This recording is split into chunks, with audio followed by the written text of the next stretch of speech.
Hey all, ఎలా ఉన్నారందరూ? ఈరోజు morning బ్రేక్ఫాస్ట్కి నేను పూరి ఆలు కర్రీ చేశాను. ఇంకా అవిజ్ఞాని రెడీ చేసి స్కూల్కి తీసుకొని వెళ్ళాను. ఇక్కడ ఈ స్కూల్ అయితే ఆల్మోస్ట్ 2 అవర్స్ ఓపెన్ ఉంటుందన్నమాట. ఇక్కడ నార్మల్గా రైమ్స్ చెప్తారు, చాలా ఉంటుంది ఆడుకోవడానికి. Painting, clay art, toys, pretending games, ఇంకా చాలా ఉంటుంది. ఇది యాక్చువల్గా ఓపెన్ స్కూల్ అన్నమాట. ఇక్కడ పేరెంట్స్, కిడ్స్ ఇద్దరూ ఉండాలి. నార్మల్గా న్యూ మామ్స్ ఆర్ ఇంకా ప్రీ స్కూల్కి స్టార్ట్ అవ్వని పిల్లలతో ఇక్కడికి వస్తారన్నమాట. ఇంకా స్కూల్ నుంచి వచ్చాక నేను పన్నీర్ వెజ్జెస్ వేసి రైస్ చేశాను లంచ్కి. ఇంకా ఈవినింగ్ అవనికి H&Mలో డ్రెస్సెస్ ఆర్డర్ చేశాను ఆన్లైన్లో. పిల్లలకి కొత్త డ్రెస్సెస్ అంటే చాలా ఎగ్జైటింగ్గా ఉంటుంది. ఇక్కడ మాకు winter wear, summer wear, autumn wear అని ఎప్పుడు ఏదో ఒకటి షాపింగ్ చేస్తూనే ఉండాలి.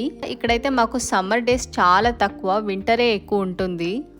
ఇంకా ఈవినింగ్ నేను శ్రీధర్ ఇద్దరం కాఫీ తాగాము. వీక్ డేస్లో అయితే మాకు ఈ టైం మాత్రమే దొరుకుతుంది మాట్లాడడానికి, అలా కాసేపు టైం స్పెండ్ చేయడానికి. ఎందుకంటే నార్మల్గా పిల్లలతో వర్క్తో ఇదే సరిపోతుంది